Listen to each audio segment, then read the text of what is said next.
Իրանը փոխհատուցում է պահանջել Արաբական Միացյալ Էմիրություններից, Կատարից, Սաուդյան Արաբիայից, Բահրեյնից և Հորդանանից Իրանի դեմ ամերիկա-իսրայելական պատերազմին մասնակցություն ունենալու համար։ Այս 5 երկրները խախտել են միջազգային իրավունքի համաձայն Իրանի նկատմամբ ստանձնած իրենց միջազգային պարտավորությունները և պետք է լիովին փոխհատուցեն երկրին պատճառված վնասները, ներառյալ նրանց միջազգային խախտումների հետևանքով առաջացած բոլոր նյութական և բարոյական վնասները, հայտարարել է ՄԱԿ-ում Իսլամական Հանրապետության մշտական ներկայացուցիչը։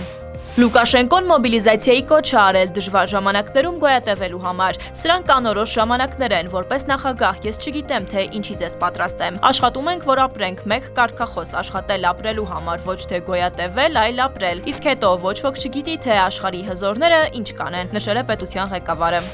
ԱՄՆ փոխնախագահը Fox News-ին տված հարցազրույցում ասել է, որ Վաշինգտոնը հասել է իր նպատակներին Իրանում հավելել, այժմ կարող են սկսել գործընթացի դանդաղեցումը։ Փոխնախագահի խոսքով Միացյալ Նահանգները նշանակալի առաջընթաց է գրանցել Իրանի հետ բանակցություններում։ Հարցին, թե արդյոք նախատեսվում են հետագա հանդիպումներ, նա պատասխանել է, որ գնդակը Իրանի դաշտում է։ Հեզբոլլահ շարժումը չի ընդունի այս շաբաթ ԱՄՆ-ում Իսրայելի և Լիբանանի միջև ուղիղ բանակցությունների ընթացքում ձեռք բերված որևէ համաձայնագիր։ Մենք մեզ պարտավորված չենք համարում այս պայմանավորվածություններում, որոնց նրանք կհասնեն, ասել է Հեզբոլլահի խոսնակը։